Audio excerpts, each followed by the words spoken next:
Welcome to The Newsworthy. All the day's news in less than 10 minutes. Fast, fair, fun, and on the go. Today, we're talking election results from what happened in high-profile races to the historic wins to know, as well as problems at the polls. Plus, the FCC fights back on scam calls, and another store goes cashier-less. Those stories and more in less than 10 minutes. I'm Erica Mandy. Today is Wednesday, November 7th. You ready? Let's do this. It is the day after Election Day, so let's talk results and what it means. It looks like the prediction for Congress we talked about yesterday actually happened. Democrats needed to pick up at least 23 seats to take control of the U.S. House, and they got more than that, taking control for the first time in 8 years. But Republicans kept control of the Senate. So this means Congress is split, and that could mean gridlock. Because remember, both the House and Senate have to pass the same bill to get it sent to the president. That said, in her victory speech, Nancy Pelosi called for bipartisanship. She'll likely seek the top job of House Speaker, which she's had before. President Trump called her to congratulate her. But likely referring to the Senate and other races, the president tweeted, quote, "Tremendous success tonight. Thank you to all." And just a reminder, the House has the power to bring charges to impeach an official, although the Senate is in charge of impeachment trials. Certain House committees can issue subpoenas, like for Trump's tax returns, for example, but the Senate is in charge of confirming nominees, like Supreme Court justices. Okay, so let's now talk about a few of the high-profile gubernatorial races. In Florida, Republican Ron DeSantis was elected governor. Kansas elected Democrat Laura Kelly to governor, which CNN says is the first time in nearly a decade that Kansas Republicans have lost a statewide race. In Georgia, Republican Brian Kemp seems to have a slight lead, but Democrat Stacey Abrams told her supporters this morning she's making sure every vote is counted before giving up. So stay tuned for updates on that one. There are some historic wins to tell you about as well. In New York, Democrat Alexandria Ocasio-Cortez is now the youngest woman elected to Congress. She's 29. Both Michigan and Minnesota have elected the first Muslim women to Congress, with Democrats Rashida Tlaib and Ilhan Omar. Sharice Davids in Kansas and Deb Haaland in New Mexico will make history as the first Native American women in Congress. And in Colorado, Democrat Jared Polis will be the first openly gay man elected to governor in the U.S. Also of note, Michigan will become the 10th U.S. state to legalize recreational marijuana, even though it's still illegal under federal law. And by the way, Election Day was not without its problems at the polls. The LA Times reports there were thousands of calls into a hotline about broken voting machines, long lines, and confusion. Severe weather didn't help in some areas, like storms that led to power outages in the South. Still, voter turnout was high for a midterm election, even historic in some states.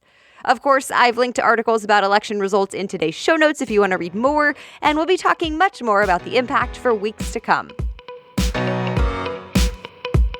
Okay, so that was a lot to cover. We'll get to some other stories today, but first a quick break to thank today's sponsor, Babbel, the #1 selling language learning app in the world. Learning a new language lets you connect with a different culture, and let's be honest, it's also like going to the gym for your brain. What a great way to challenge yourself and stay sharp.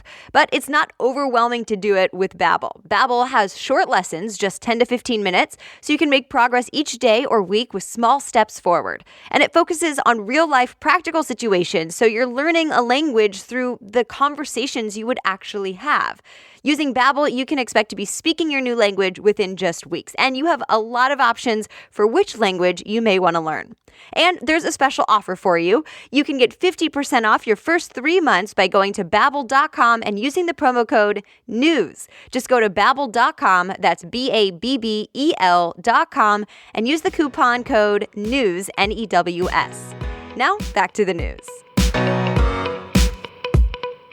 Right now, France is the world's #1 tourist destination, but it may not always be that way.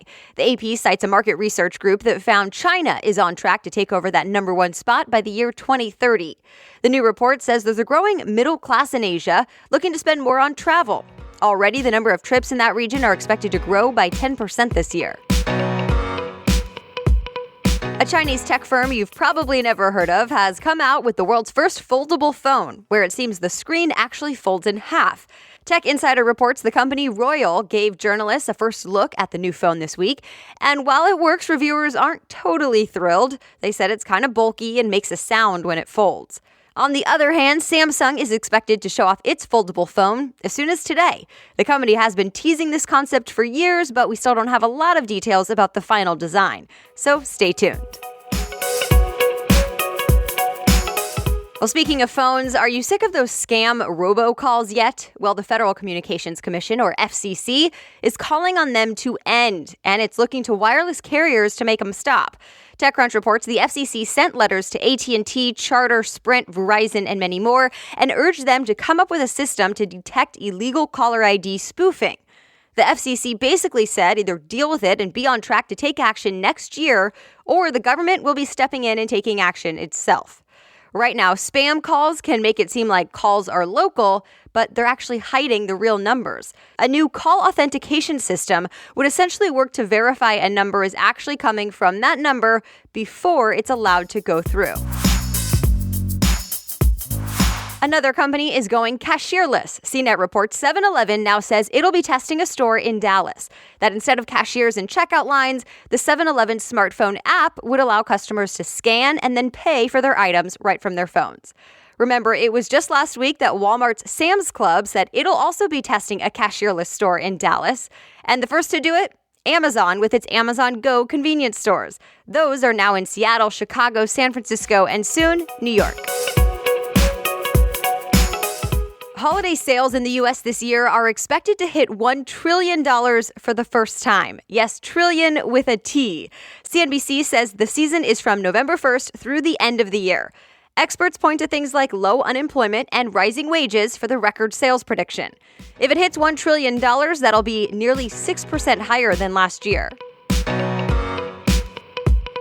A Shrek reboot could be coming. Variety reports it's now in the works, although the entertainment company in charge says it may want to use the same voiceover actors, so critics aren't so sure it'll be much of a reboot.